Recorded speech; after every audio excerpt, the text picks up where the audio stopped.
For a long time women have been considered an afterthought in the superhero genre. Ever since Marvel and DC Comics characters transitioned to the screen, the stories of male heroes like Superman, Batman, Spider-Man and the Hulk have been revisited again and again, while the female counterparts have barely had a solo outing. Supergirl was the first solo female superhero to make it to the big screen, and since its 1984 release there have only been 3 more in cinemas: Catwoman, Elektra and Wonder Woman, and the total number of female-led TV shows can be counted on one hand. Marvel's Jessica Jones came after the likes of Wonder Woman, Birds of Prey, Marvel's Agent Carter and Supergirl, and its second season is a brilliant reminder of just why we need to make space for more female heroes who break the stereotype.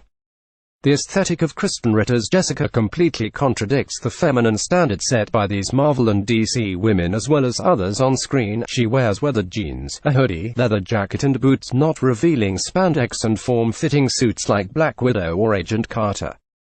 Ritter's TV show has also provided an opportunity for superwomen to be as gritty, as dark and as pessimistic as male characters, like Blade, Wolverine and Batman, who have come before her.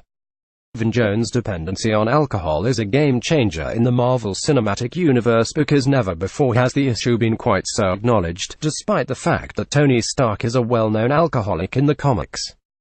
The MCU has often glazed over the more socially aware themes and narrative elements of the literature much of its stories are based, especially more recent runs which present superheroes with as many flaws as they have powers.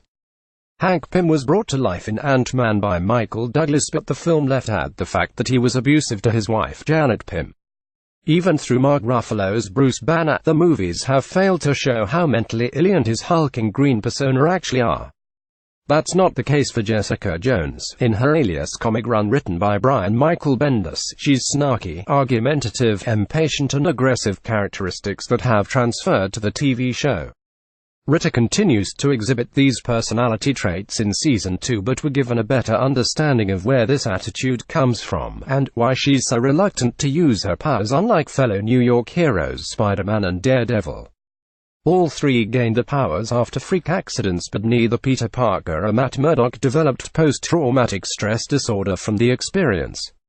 They can remember what caused them to develop superhuman abilities, but Jessica can't. She only has the patchy memories brought on by PTSD to help her find out who made her the way she is, and each new episode helps her get further towards the truth. It's as the season progresses we witness more of Jessica's vulnerability and understand why she's fighting against the superhero label. She sees herself as more of a monster than someone people can look up to. It's exactly this complicated depiction of a superhero, combined with an atypical narrative, that has resonated with viewers and why Season 1 is the most popular Marvel series currently on Netflix. Season 2 will no doubt make the same sort of impact, so why not give more female superheroes a chance to do the same? Iron Fist and Luke Cage has already introduced Colleen Wing and Missy Knight, aka the Daughter of Dragon, to the MCU so they could easily lead their own show on the streaming service. There's also plenty more superwomen from the pages of Marvel Comics that could make their screen debut. Monet Sarkwa, She-Hulk, Riri Williams and Ms. Marvel are just a few names that deserve their own show. It's about time those in charge gave them the opportunity to. Read more why Tomb Raider avoided game's controversial attempted rape scene, what Nicolas Cage thinks about 5 of his most famous films, Sharon Horgan and Flashpoint directors planning team up.